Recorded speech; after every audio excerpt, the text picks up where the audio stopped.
دارد صدایت میزند بشنو صدایم را، بیرون بکش از زندگی و مرگ پایم را.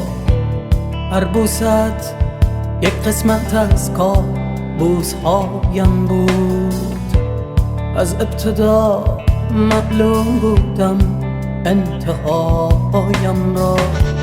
در هر خیابان گریه کردم، گریه من را کرد.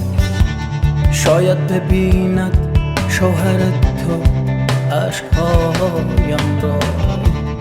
حالا منم که پاک کرده رد پایم را. میکوبم از شبها به تو سردردهایم را. دارم تلو از نیستی مستم. حالا دکارت مسخره ثابت کند هستم.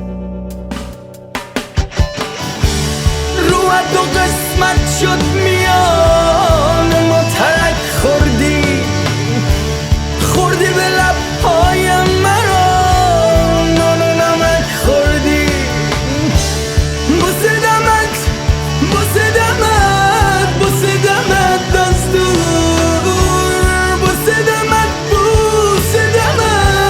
بوسیدمت از دور. هر شب کتک خوردی.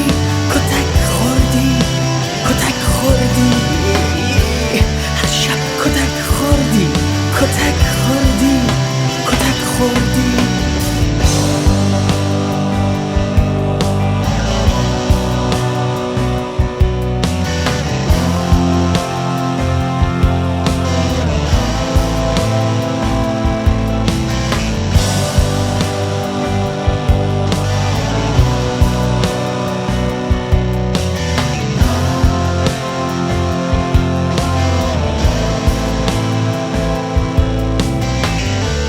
دست مرا از دورهای دور میگیری.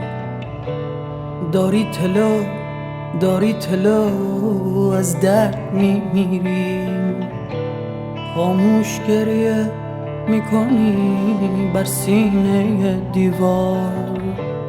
با بغض روشن میکنی سیگار با سیگار. باید بخوابی توی آغوشی که مجبوری. داری تنت را داخل حمام میشوری. با گریه با خون با صدای شوهرت در تخت کز میکنم کنج خودش این سایه بدبخت.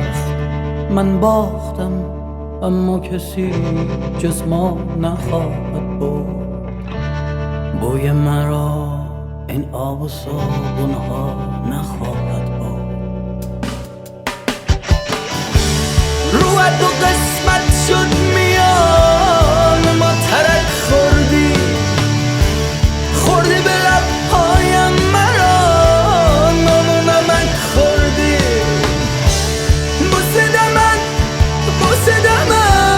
بوسیدمت از دور.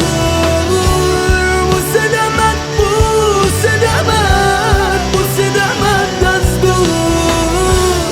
هر شب کتک خوردی.